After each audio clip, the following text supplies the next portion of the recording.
하나님께서 주시는 말씀입니다. 사도행전 1장 1절부터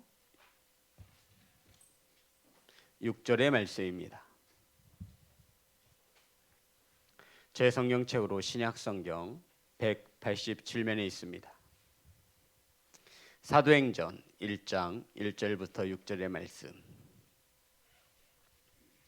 한 절씩 교독하여 올리겠습니다. 데오빌로요, 내가 먼저 쓴 글에는 무릇 예수께서 행하시며 가르치시기를 시작하신부터 그가 택하신 사도들에게 성령으로 명하시고 승천하신 날까지의 일을 기록하였노라. 그가 고난 받으신 후에 또한 그들에게 확실한 많은 증거로 친히 살아계심을 나타내사 40일 동안 그들에게 보이시며 하나님 나라의 일을 말씀하시니라. 사도와 함께 모이사 그들에게 분부하여 이르시되 예루살렘을 떠나지 말고 내게서 들은 바 아버지께서 약속하신 것을 기다리라.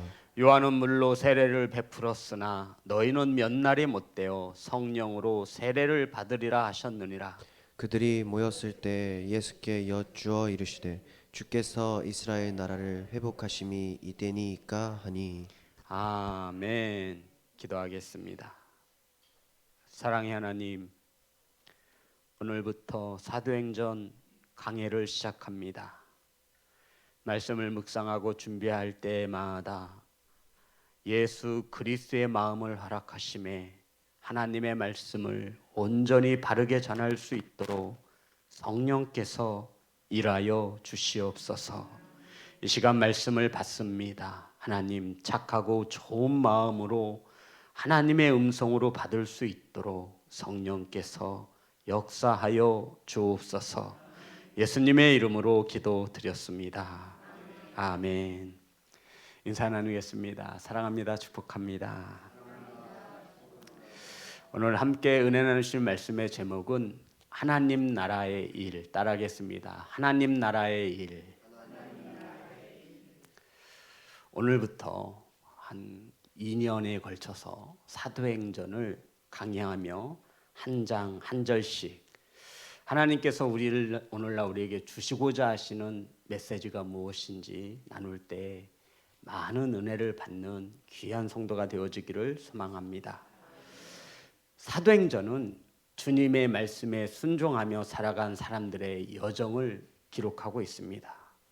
하나님의 나라를 이루기 위해서 죽도록 충성한 헌신한 믿음의 선친들의 이야기를 사도행전에 담아내고 있습니다. 따라해볼까요? 사도행전. 이 사도행전은 누구들의 이야기를 담고 있다라고 책 제목에서 우리가 알 수 있죠? 사도입니다. 여기서 말하는 사도는 예수님의 12사도를 말하고 있는 것입니다. 그러니까 사도행전은 사도들이 행한 일들을 기록하고 있는 책. 이것이 어떤 책이라고요? 사도행전입니다. 그런데 아이러니하게도 사도행전 1장 13절 우리 보겠습니다. 사도행전 1장 13절 다 같이 합독합니다. 시작. 들어가 그들을 유하는 다락방으로 올라가니 베드로, 요한, 야고보, 안드레, 빌립, 도마와 바돌로메, 마테와 및 알페오의 아들 야고보, 셀로신 시몬, 야고보의 아들 유다가 다 거기 있어. 누구의 이름이 기록되어 있죠? 12사도들의 이름이 기록되어 있습니다. 그런데 이율은 한 번도 안 나와요. 사도행전이 누구의 기록을 기록하고 있다고요? 사도들의 행적을 기록하고 있는데 이 사도행전에서 1장 13절에 12사도의 이름이 등장하고는 그 이후로 딱 2명의 사도만이 성경의 사도행전에 기록되고 있습니다. 누굴까요? 예, 베드로와 바울입니다. 그리고는 사도라 할 수 없는, 오히려 평신도라 말할 수밖에 없는 스데반과 빌립과 아볼로가 이 사도행전에 기록되어지고 있습니다. 성도 여러분, 이 사도행전을 다른 말로 성령행전이라고도 합니다. 왜냐하면 성령께서 사람을 통하여 행하신 일들을 기록한 책이라 하여서 성령행전. 처음 들어보시죠? 사도행전을 다른 말로 말한다면 성령께서 하신 일들, 누구를 통해서? 사람들을 통해서 행하신 일들을 기록한 책이 바로 사도행전이 되는 것입니다. 사도행전은 크게 큰 뭉텅이로 두 개로 나눌 수 있습니다. 1장부터 12장, 13장부터 28장까지를 크게 나눌 수 있습니다. 그러면 이 크게 나누는 어떠한 기준이 있을 거 아니에요? 사도행전을 1장부터 12장, 12장부터 28장까지 크게 나누는 분류할 수밖에 없는 기준이 무엇일까요? 예, 맞습니다. 1장부터 12장까지의 주인공은 누구예요? 베드로가 되는 거예요. 그러니까 1장부터 12장까지는 누구의 이야기를 담고 있어요? 베드로. 13장부터 28장까지는요, 바울의 이야기를 담고 있어요. 사도행전을 총 6이라고 말할 때 지분이 베드로가 2개를 가지고 있어요. 바울은요 3개를 가지고 있어요. 그럼 몇 개가 모자라요? 1개는 누구의 이야기예요? 스데반, 빌립, 아볼로, 평신도의 사역자들의 이야기를 성경은 기록하고 있는 책이 뭐라고요? 사도행전으로 이해하시면 됩니다. 우리는 지금 사도행전을 시작하기 전에 사도행전을 개관을 정말 짧게 말씀드리고 있는 거예요. 자, 그럼 성도 여러분, 우리가 이 사도행전을 통해서 알 수 있는 것은 우선 1장을 들어가기 전에 2장에 보면 오순절 성령께서 임하신 사건을 기록하고 있습니다. 이해되셨죠? 이 사도행전을 볼 때 성령을 알지 못하면 우리가 사도행전을 바르게 볼 수 없어요. 사도행전 2장에 보면 오순절 다락방에 누가 임하셔요? 성령이 임하십니다. 근데 성도 여러분, 성령이 임하시기 전에 반드시 이루어지고 성취되어져야 하는 일이 있어요. 그게 뭘까요? 예수님이 하늘로 올라가셔야만 돼요. 맞죠? 그래야 약속하신 보혜사 성령을 보내신다고 하셨어요. 그래서 사도행전 1장을 보면 예수님께서 하늘로 올라가시는 승천하는 그 말씀을 이 사도행전 1장에 기록하고 있는 것입니다. 그리고는 그 약속대로 예수님이 하늘로 올라가신 후 1장, 2장은 이 오순절에 성령께서 임하셔서 초대 교회의 초석을 다지게 되어지는 것입니다. 베드로와 바울이 이 사도행전의 큰 주인공이라 말씀드렸는데 베드로는요 국내용이에요. 알기 쉽게 말씀드립니다. 바울은요, 그래서 바울이 어디까지 가야 돼요? 로마까지 가는 거예요. 로마로 더 나아가 스페인까지 복음을 누구를 통해서? 바울을 통해서 전하게 하시는 거예요. 베드로는 국내용, 바울은 해외용. 누가 더 중요해요? 똑같이 중요해요. 하지만 더 많은 이야기를 누구를 담고 있다고요? 바울을 담고 있습니다. 사랑하는 성도 여러분, 이러한 사람들에게 성령님이 임하셔서 이들의 행한 행적들을 기록한 책을 뭐라고 한다고요? 사도행전이라고 말합니다. 성령의 인도함을 받아 죽도록 충성하고 눈물 뿌리며 충성한 이들의 행적을 기록한 책, 사도행전입니다. 자, 그러면 1장 1절의 말씀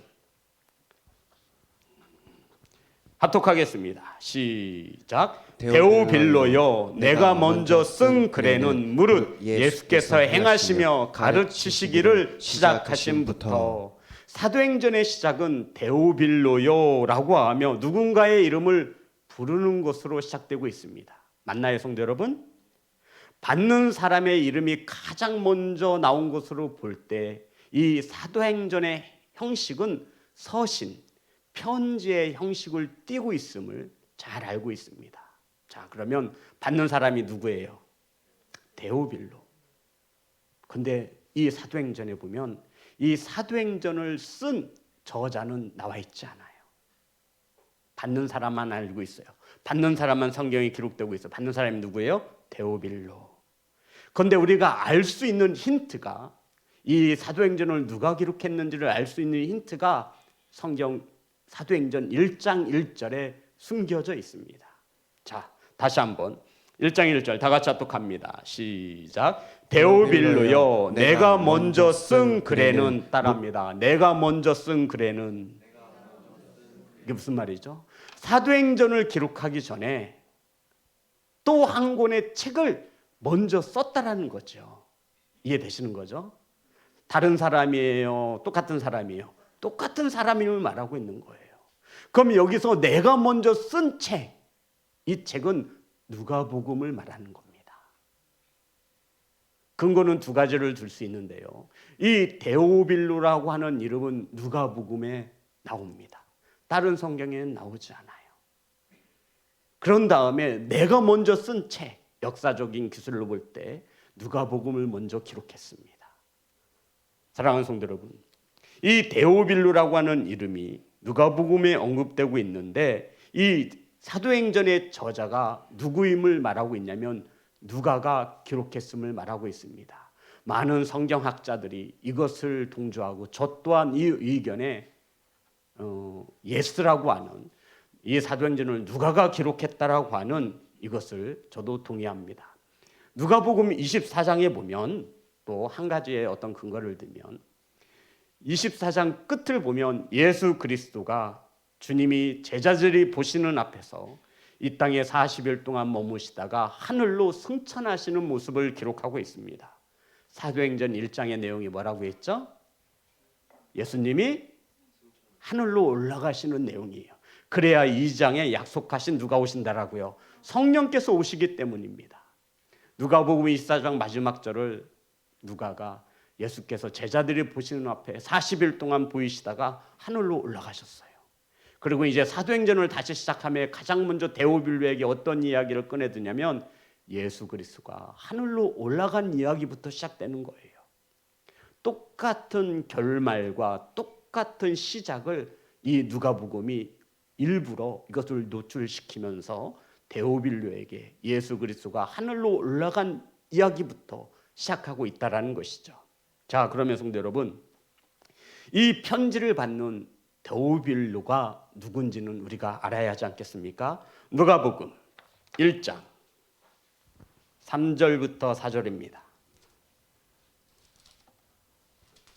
누가복음 1장 3절부터 4절 말씀 다 같이 합독합니다. 시작. 그 모든 일을 근원부터 자세히 미루어 살핀 나도 데오빌로 각하에게 차례대로서 보내는 것이 좋은 줄 알았노니 이는 각하가 알고 있는 바를 더 확실하게 하려 함이로다. 아멘. 이 누가복음에서 데오빌로에게 어떤 호칭을 붙이고 있냐면 어떤 호칭을 붙이고 있죠? 각하라고 하는 호칭을 붙이고 있습니다. 그런데 사도행전 1장에서는 각하라고 하는 호칭이 빠졌어요. 뭐 옮겨 쓰다가 잘못 적은 것이 아니라 쓸 이유가 없는 거지요. 성도 여러분 잘 생각해 보세요. 누가복음에서는 데오빌로 각하, 데오빌로가 각하였습니다. 로마의 고위급 관리직이었음을 말하고 있는 거예요. 더 나아가 황제의 사촌이었음을 말하고 있습니다. 그래서 높은 관료에게 각하라고 하는 이 호칭을 붙이는 거예요. 그러면서 이 누가가 데오빌로 각하에게 먼저 서신을 보냈어요. 예수 그리스도에 대해서. 그러면서 그 존칭의 호칭을 붙고요. 데오빌로 각하. 각하하니까 우리 옛날 뭐 드라마 보면 각하 이렇게 하잖아요. 똑같은 호칭이에요. 그런데 사도행전 1장을 넘어오니까 데오빌로 각하가 아니라 데오빌로여라고 누가가 이 데오빌로를 호칭하고 있다는 거죠. 성도 여러분, 왜 각하라고 하는 호칭이 빠졌을까요? 예, 맞습니다. 이제 예수 그리스도 안에서 누가와 데오빌로는 뭐가 됐다라는 거예요? 형제가 되어줬음을 말하고 있는 거예요. 호칭은 관계에 있어서 굉장히 중요합니다. 성도 여러분, 그만큼 지금 데오빌로는 믿음으로 신앙적으로 한 단계 성숙된 모습을 보여주고 있는 거예요. 그래서 이 누가가 사도행전을 기록하며 데오빌로에게 편지를 쓰며 이제는 더 이상 데오빌로 각하가 아니라 예수 그리스도 안에서 한 형제임을, 동역자임을 말하고 있는 것입니다. 이러한 데오빌로에게, 복음의 첫 발을 내딛는 데오빌로에게 다시 한번 예수 그리스도가 이 땅에 부활하셨고 제자들에게 나타내 보이신 후에 하늘로 올라가셨음을 자세하게 설명하고 있는 것입니다. 자, 그렇다면 성도 여러분, 이 사도행전을 기록한 목적이 있지 않겠습니까? 우리가 연애 편지를 쓸 때도 그 편지에 담겨진 주제가 있잖아요. 그러면 이 누가가 데오빌로에게 이 사도행전을 기록한 목적, 이것이 3절과 4절에 나와 있습니다. 사도행전 1장 3절과 4절입니다. 다 같이 합독합니다. 시작. 그가 고난받으신 후에 또한 그들에게 확실한 많은 증거로 친히 살아계심을 나타내사 40일 동안 그들에게 보이시며 하나님 나라의 일을 말씀하시니라. 사도와 함께 모이사 그들에게 분부하여 이르시되 예루살렘을 떠나지 말고 내게서 들은 바 아버지께서 약속하신 것을 기다리라. 사도행전이 쓰여진 목적이 분명히 기록되어 있는데 하나님의 나라의 일을 증거하기 위함이다라고 성경은 가르쳐주고 있습니다. 사도행전을 기록한 목적이 무엇이냐면 하나님 나라의 일을 증거하기 위함이다라고 말하고 있습니다. 사도행전에 쓰여진 목적이 뭐라고요? 하나님 나라의 일을 증거하기 위함입니다. 예수님께서 부활하신 후 며칠 동안 이 땅에 머무르셨죠? 40일 동안 머무시면서 하신 일이 뭐예요? 제자들에게 확실한, 맞아요? 제자들에게 무엇을 확실한 증거를 나타내 보이시기 위함이래요. 어떤 증거요? 부활하실 것임을. 내가 부활한 예수 그리스도인데 믿지 못한. 그래서 40일 동안 주님은 수많은 제자들을 찾아다니시는 거예요. 확신하니 무슨 뜻이죠? 확실? 전사님, 저 남자예요, 여자예요? 확실해요? 예, 의심하지 않아요. 예수 그리스도가 부활했다라고 하는 그 사실을, 확실성을 누구에게? 제자들에게 심어주기 위해서 40일 동안 머무셨다라는 거예요. 이러한 제자들이 해야 할 일은 하나님의 나라의 일들을 증거하는 것입니다. 저와 여러분을 구원하신 이유가 무엇이냐면 하나님의 나라의 일을 증거케 하기 위함이라는 거예요. 천국과 지옥이 확실히 있음을 믿으십니까? 우리는 그러면 이 일을 증거해야 해요. 이 일을 증거하라고 하나님이 부르셨고 택하셨고 구원하여서 하나님의 백성 삼으신 것을 믿으시기를 주의 이름으로 축복합니다. 그런데 우리가 이것을 잊어버리면 인생의 자랑과 안목의 정욕에 휘둘리는 거예요. 하나님의 나라의 일을 전하기는커녕 내 이생의 자랑을 전하는 겁니다. 사랑하는 예배자 여러분, 하나님 나라의 일을 증거케 하기 위하여 예수 그리스도가 이 땅에 오신 후 제자들에게 나 예수 그리스도가 분명히 부활했음을 의심하지 못하도록 확실하게 못 박아주기 위해서 베드로를 찾아가시고 엠마오로 향하는 두 제자에게도 찾아가시고. 사랑하는 성도 여러분, 주님이 부활하셨음에 대하여 난 잘 모르겠는데 이 말하지 못하려고 주님은 이 땅에 40일 동안 머무시면서 확실한 증거를 나타내 보이셨습니다. 그들에게 어떠한 사명을 주시기 위해서? 하나님의 나라의 일을 증거하기 위해서. 사랑하는 예배자 여러분, 이 하나님의 나라의 일을 함께 나누고 함께 공유하며 함께 세워나갈 수 있는 공동체로 세우시기를 주의 이름으로 축복합니다. 저와 여러분은 확실하게 하나님의 나라의 일을 증거하는 예배자의 삶을 살아야 합니다. 그러라고 부르신 거예요. 그러라고 택하시고요. 그러라고 구원하여 주신 것입니다. 이 하나님 나라의 자녀라고 하는 정체성을 잃어버리면 우리는 하나님 나라의 일을 하는 것이 아니라 세상의 일을 할 수밖에 없다는 것입니다. 그래서 사도행전을 기록한 목적을 분명히 기록하고 있습니다. 하나님의 나라의 일을 증거케 하기 위함이다. 기억하십시오. 자, 4절입니다. 그러면서 다 같이 합독합니다. 시작. 사도와 함께 모이사 그들에게 분부하여 이르시되 예루살렘을 떠나지 말고 내게서 들은 바 아버지께서 약속하신 것을 기다리라.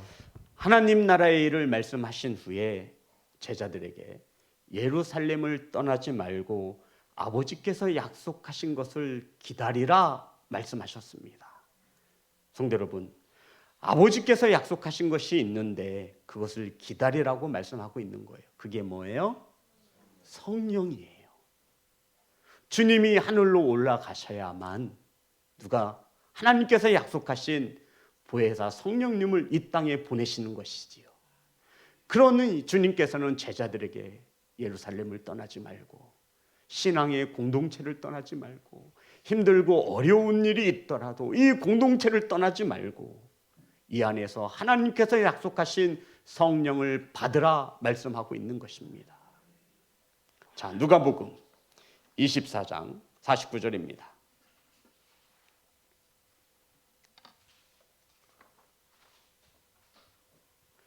누가복음 24장 49절 다 같이 합독합니다. 시작. 볼지어다 내가 내 아버지께서 약속하신 것을 너희에게 보내리니 너희는 위로부터 능력으로 입혀질 때까지 이 성에 머물라 하시니라. 아멘. 누가복음에 기록되었고 사도행전을 기록한 저자가 누구라고요? 누가임을 우리는 명확히 다시 한번 알 수 있습니다. 예수 그리스도가 십자가에서 고난받고 죽으셨습니다. 예수님을 따르던 수많은 제자들과 무리들은 예수님이 죽음으로 모든 것이 끝났다라고 절망합니다. 그리고는 뿔뿔이 흩어졌습니다. 흩어지는 사람들 가운데 엠마오로 내려가는 두 제자도 포함되어 있었습니다. 이들이 길을 갈 때 예루살렘에서 행하신 일들을 말할 때 주님이 나타나셔서 찾아오셔서 이 엠마오로 향하는 제자들에게 말씀을 풀어주셨습니다. 자, 누가복음 24장 32절입니다.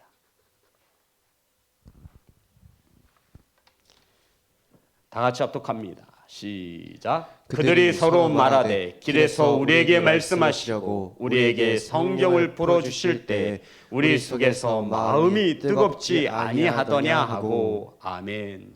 성도 여러분, 이것이 성령의 역사인 것입니다. 아멘 합시다. 성령께서 하시는 수많은 일 가운데 가장 크신 일이 방언하고 귀신 내어 쫓고 이게 아니에요, 성도 여러분. 성령께서 하시는 가장 중요한 일은 하나님의 말씀을 깨달아 우리에게 알게 하신다라는 것입니다.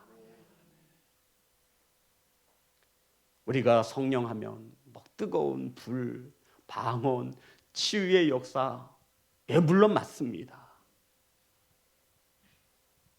성령께서 우리들에게 말씀을 풀어주셔야 우리는 하나님 나라의 일, 말씀의 은혜를 받는 것입니다.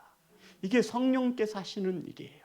요한복음 14장 26절입니다.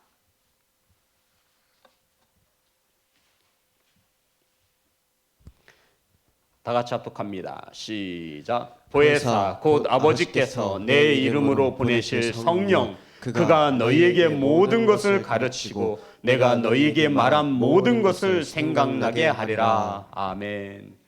하나님의 진리의 말씀을 열어 우리가 알게 하시고 깨닫게 하시는 일, 어떤 일? 아주 귀한 일인데 이것을 누가 하신다고요? 성령께서 하신다라고요. 보혜사 성령이 오시면 깨닫게 된다라는 거예요. 보혜사는 헬라어로 파라클레토스, 두 가지의 뜻이 하나로 합쳐진 단어인데 곁에, 옆에, 그리고 부르다라고 하는 뜻입니다. 파라클레토스, 보혜사 성령의 뜻이에요. 곁에 두시고 우리를 부르시는 하나님, 그러니까 나와 동행하시며 나의 이름을 불러주시는 하나님, 나의 보호자 되시고 나를 보호하시고 나를 산성이 되시는 하나님, 내 옆에서 말입니다. 이 영을 보혜사 성령님을 하나님께서 약속하신 거예요. 그러기 위해선 예수 그리스도가 하늘로 올라가셔야만 했습니다. 사랑하는 예배자 여러분, 다시 말해 성령님은 늘 우리 곁에서 우리와 함께 동행하시는 하나님이십니다.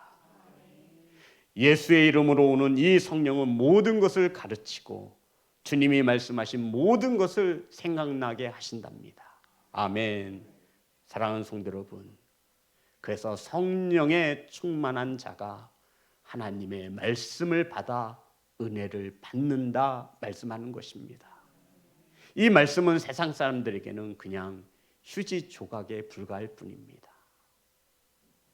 그냥 집안 어디 한켠에 책꽂이에서 먼지만 쌓여가는 책입니다. 고린도전서 2장 12절입니다. 우린 계속해서 보혜사에 대해서, 하나님께서 보내시는 영 성령에 대해서 나누고 있습니다. 고린도전서 2장 12절 다 같이 합독합니다. 시작. 우리가 세상의 영을 받지 아니하고 오직 하나님으로부터 온 영을 받았으니 이는 우리로 하여금 하나님께서 우리에게 은혜로 주신 것들을 알게 하려 함이시. 아멘. 자, 보세요. 하나님께서 우리에게 영을 주셨는데 이 성령님을 주시는 목적이 무엇이라고 성경은 기록하고 있죠? 하나님께서 우리에게 은혜로 주신 것들을 알게 하시기 위해서. 성도 여러분, 세상의 영을 받은 사람들은 이것을 알 수 없어요. 그런데 성령을 받았다라고 고백하는 우리 그리스도인들이, 예배자들이 세상의 영을 받은 사람처럼 살아간다는 거예요. 성령을 받았으면 하나님께서 우리에게 은혜로 주신 것들에 대하여 알아야 되잖아요. 자, 다시 한번 봅니다. 고린도전서 2장 12절. 자, 다시 한번 합독합니다. 시작. 우리가 세상의 영을 받지 아니하고, 성도 여러분, 저와 여러분은 세상의 영을 받지 않았습니다. 아멘. 오직, 다 같이 합독합니다. 시작. 오직 하나님으로부터 온 영을 받았으니 이는 우리로 하여금 하나님께서 우리에게 은혜로 주신 것들을 알게 하려 하심이라. 아멘. 하나님께서 은혜로 주신 것들을 알게 하기 위해서 하나님은 우리에게 성령을 주신다 약속하신 것입니다. 성령 받으셨지요? 하나님이 은혜로 무엇을 주셨는지 아시잖아요. 우린 성령 받은 하나님의 자녀들이에요. 하나님께서 은혜로 무엇을 주셨는지 아시잖아요. 복음을 아시잖아요. 예수 그리스도의 사랑을 아시잖아요. 성령을 부어준 목적은 하나님께서 우리에게 은혜로 주신 것들을 알게 하려 하심이라. 우린 성령 받은 자입니다. 성도 여러분, 의심치 마세요. 하나님 나라의 일들의 확실한 증거를 나타내시기를 주의 이름으로 축복합니다. 그러라고 성령을 주신 거예요. 말씀을 열어 밝힘으로 예수 그리스도를 증거하고 깨닫게 하시고 알게 하시는 영이 바로 하나님이 주신 성령 하나님이십니다. 성령이 충만하면요, 그 속에서 무엇들이 나올까요? 하나님의 무엇을 알게 하시기 위해 주셨대요? 은혜. 성령이 충만하면 내 안에서 뭐가 나와요? 은혜가 나와요. 은혜가. 나오지 말라고 해도 은혜가 나올 수밖에 없어요. 그런데 우리는 은혜가 나오기 전에 분명히 성령을 받은 것 같은데 세상의 영을 받아서 어그러진 말이 툭툭 나오고 삐뚤어진 생각이 나오고. 사랑하는 예배자 여러분, 성령이 충만하면 충만할수록 우리의 언어 속에서, 우리의 삶 속에서 착한 행실로 빛의 열매를 맺게 되어 있습니다. 간혹 가다가 성령이 충만한 자들이 와서 하는 소리를 듣습니다. 목사님, 저는 하루에 기도를 몇 시간 합니다. 저는 성경을 몇 독합니다. 저는 금식을 몇 번 하고 있습니다. 성령이 충만한 자는 자신의 의의가 나오지 않습니다. 깨닫기를 소망합니다. 주님이 한 분이라도 내가 기도를 이만큼 하는 사람이야. 성경이 있어요? 아니요. 성령에 충만한 자는 오히려 자신의 의가 나오지 않아요. 그럼 누가 나와요? 하나님의 은혜가 나오죠. 예수 그리스도가 나오죠. 그러라고 무엇을 부어주셨기 때문에, 성령을 부어주셨기 때문에, 하나님이 우리에게 은혜로 무엇을 주셨는지를 알게 하기 위하여 성령을 주셨다 말씀하고 있습니다. 사랑하는 성도 여러분, 성령 받은 성도처럼 살아가시기를 주의 이름으로 축복합니다. 이러한 성령을 받은 성도들이 어찌 원망하며 불평하며 하나님 노릇하며 누군가를 판단하고 누군가를 정죄할 수 있단 말입니까? 성도 여러분, 우리는 성령 받았잖아요. 그러면 하나님의 은혜를 알게 하기 위해서 우리에게 성령을 부어주셨대요. 우리는 복음을 들어 하나님의 은혜가 무엇인지 너무나 잘 알고 있습니다. 그렇다면 우리는 매번 이 은혜를 잃어버리고 내 안에 있는 죄 가운데 무릎을 꿇고 살아가는 것입니까? 성도 여러분, 그래서 우리는 늘 말씀과 기도로 성령의 충만함을 유지해야 하는 영적인 사람인 것입니다. 세상의 영은 받기가 엄청 쉽습니다. 어떻게 하면 세상의 영을 받냐면요, 가만히 있으면 돼요. 아무것도 하지 않으면 성령의 영이, 세상의 영이 와요. 그냥 와요. 악한 마귀가 그냥 들어와요. 기도 생활 안 하고 말씀 안 보고 무릎 꿇지 않으면, 오라고 하지 않아도 와요. 그게 세상의 영이에요. 안목의 정욕을 가지고 와요. 그래, 세상에 이렇게 살면 뭐하냐, 먹고 마시고 있는 게 최고지. 하지만 하나님의 영을 받은 자들은 하나님의 은혜를 알게 되어 있습니다. 그래서 더욱 겸손하고 낮아지며 하나님이 주신 귀한 사명을 감사함으로 받고 죽도록 충성하며 생명의 면류관을 바라보고 나아가는 것입니다. 오늘날에도 수많은 주의 종들이, 수많은 평신도들이 성령의 영을 받아 세상 이곳저곳에서 말없이 순종하며 나아가는 것을 믿으시기를 주의 이름으로 축복합니다. 그들에게도 성령은 동일하게 역사하는 것입니다. 사랑하는 성도 여러분, 그래서 말합니다. 성령 받은 자만이 하나님을 나의 아버지로, 나의 구주로 고백할 수 있는 것입니다.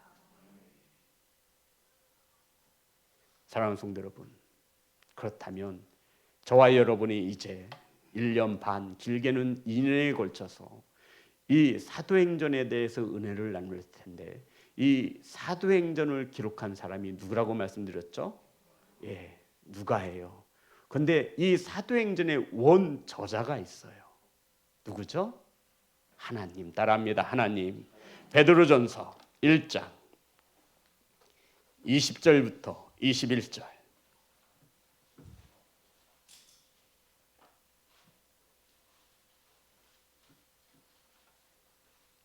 다 같이 합독합니다. 시작. 먼저 알 것은, 베드로전서 1장 20절부터 21절의 말씀입니다.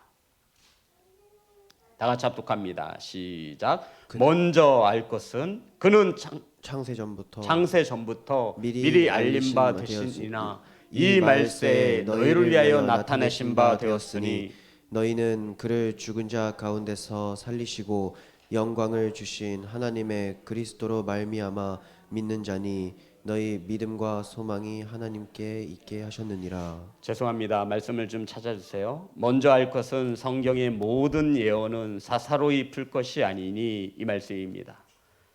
예언은 언제든지 사람의 뜻으로 낸 것이 아니요 오직 성령의 감동하심을 받은 사람들이 하나님께 받아 말한 것임이라 라는 말씀입니다. 다시 한번 말씀드리겠습니다. 먼저 알 것은, 베드로 전서가 아니라 후서군요. 죄송합니다. 다 같이 합독합니다. 시작. 먼저 알 것은 성경의 모든 예언은 사사로이 풀 것이 아니니 예언은 언제든지 사람의 뜻으로 낸 것이 아니요 오직 성령의 감동하심을 받은 사람들이 하나님께 받아 말한 것임이라. 아멘. 성도 여러분, 모든 성경은 사사로이 풀 것이 아닙니다. 누군가가 하나님의 말씀을 물어보았을 때 모르면 모른다 하세요. 그거 창피한 거 아니에요. 당연한 거예요. 저도 잘 몰라요.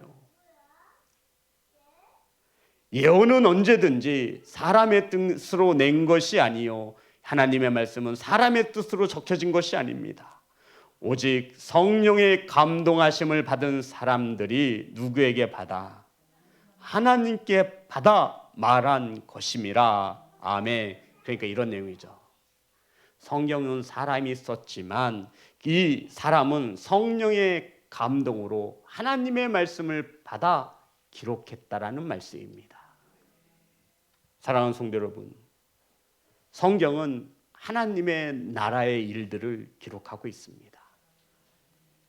오늘날 저와 여러분도 저와 여러분의 행실을 통하여 하나님의 나라의 일을 기록하고 있는 것입니다. 성도 여러분, 하나님 나라에 어떻게 기록되어지기를 원하십니까? 저와 여러분, 이 사도행전을 통하여 은혜를 받으며 우리는 다시 한번 새겨 넣어줘야 합니다. 성령께서 하시는 일 중에 하나님의 말씀을 깨닫게 하신다라고 했잖아요. 그죠? 우리 지난 시간 말씀을 잠깐 나누었죠. 사도행전 찾고 마치도록 하겠습니다. 16장 13절부터 14절입니다.